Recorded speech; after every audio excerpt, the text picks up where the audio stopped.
Waxaa laga yaabaa dad badani markay maqlaan magaca iyo martabada uu leeyahay Sayid Maxamed Cabdille Xasan iyo xushmada ay sayidku hayaan dhammaan Soomaalidu bariga galbeed, koonfur iyo waqooyi inay isweydiiyaan muxuu Sayid Maxamed ku mutaystay xusuusta karaamaysan.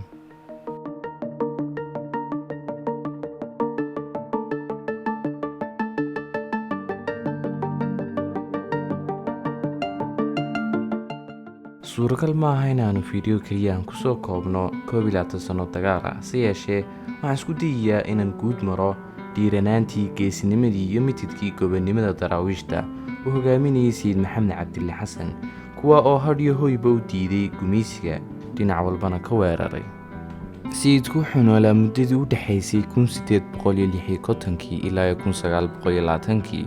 waxa uu ahaa hogaamiyihii daraawiish lana dagaalamayay gumaystihii Ingiriiska, Talyaaniga iyo Xabashida. sayidka oo cadaanku ugu yeedhaan Mad Mulac oo ah wadaadkii u Allah. ciyaalnimadiisa buu dhameeyey sayidku quraanka. markuu weynaaday isagii xertiisa waxay u kaceen Maka siday u xajaan. markii uu ka soo noqday xajka sanadka markuu ahaa 1895 wuxuu tegay miyiga Berbera. wuxuu faafin jiray diinta Islaamka isagoo ummadda uga digi jiray inay isdhacaan iskuna duulaan, wuxuuna heshiis ka dhex beeri jiray beelaha wada degan haddii ay iskhilaafaan. sidaa awgeed Ingiriisku wuxuu sayidku u arkayay ugu horreynba inuu ahaa nin laga dambeeyo oo awood u leh inuu xasiloonaan ka dhex dhaliyo qabaa'ilka Soomaaliyeed.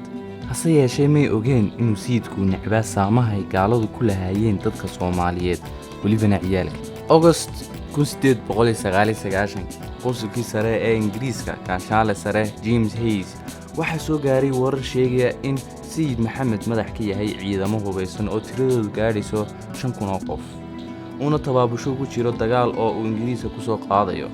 1,500 oo ka mid ahi fardoole yihiin, 300 ka mid ahi ay banaadig haystaan.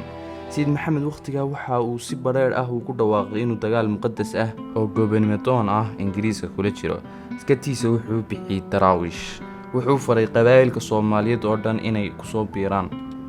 magaalada Berber waxaa soo xaluushay akhbaar cabsi leh oo sheegaya in ciidamada daraawiishta ay ku soo dhow yihiin Berbera. markay soo galaan ay baabiin doonaan maalkii muudka shisheeyaha, magaaladana gubi doonaan. Sebtembar 1899 warqad buu u diray sayidku ku leeyahay laba kala doorta.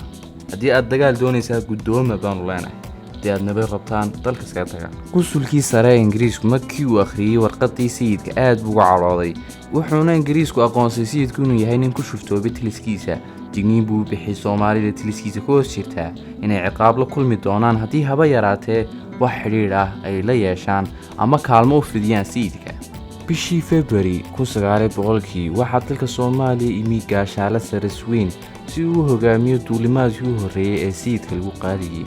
Sweyn waxaa loo xil saaray inuu dhiso ciidamadii la dagaalamisay sayidka, nin tababarahana la raaciyay. bilowgii sanadkii 1900 Ingiriisku wuxuu heshiis la galay boqorkii dalka Itoobiya Menelik, waxayna isku waafaqeen inay wadajir sayidka ula dagaalamaan. waxaana bishii March 1900 ka soo ambabaxay magaalada Herar ciidamo Xabashi ah oo hogaaminayay sarkaal Ingiriis ah.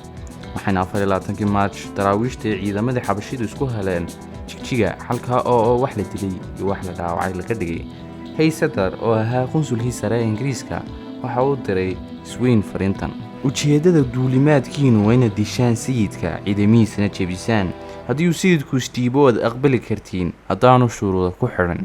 markaa kadibna waa inaad baabisaan dhammaan qabaa'ilada sayidka caawiyey. laakiin Ingiriisku wuxuu ku waayay kumanaal askar iyo saraakiil, waxaana ka mid ahaa gaashaanle Phillips, James Coord iyo kuwo fara badan oo kale. August 1913 waxaa dhacay dagaalkii Duul Madoobe oo ahaa kii lagu dilay taliyihii ciidamada Ingiriiska Richard Cofield. gaalkaasi Soomaalidu taqaanay Cofield ahaana ninkii sayidku ka tiriyay gabayga caanka ahaa adaa Cofield jiitayaan dunida joogayni, adiga jidkii lagu wadi jimiclaaneede, jahannaba la geeyo haddaad akhiro jahato. duulaankii koowaad iyo kii labaad oo bilaabay 1899 waxay dhammaadeen Oktoobar 6, 1902. goobihii Ingiriiska iyo sayidku ku kulmeen waxaa ugu weynaa Afbakayle iyo Fardidin. Ingiriisku intii ay socdeen labadii duulimaad ee hore waxa uu kordhay waayo aragnimo dheeraad ah. waxayna ogaadeen xoogga daraawiishta oo ah mid aan dayal loo arki karin. Julaay 3, 1903 waxaa dhammaaday dagaalkii saddexaad oo intuu socday sayidku iyo Ingiriisku bariyo waqooyi ku dagaalameen. ciidamadii Ingiriiska ee barigu waxba way ka tari waayeen sayidka, wayna u soo dhowaan waayeen Taleex iyo qalcadihiisii kale. ugu dambayntiina waxaa sayidka lagula isticmaalay diyaaradaha DH9 waxayna duqeeyeen Taleex, Jidaale iyo xarumihii sayidka oo dhan. sidaa darteed daraawiishtu waxay hayeen ururkii ugu horreeyay ee gobonimo doon ah ee lagula isticmaalay diyaarado. sayidku sidaa darteed wuxuu u aaday koonfur.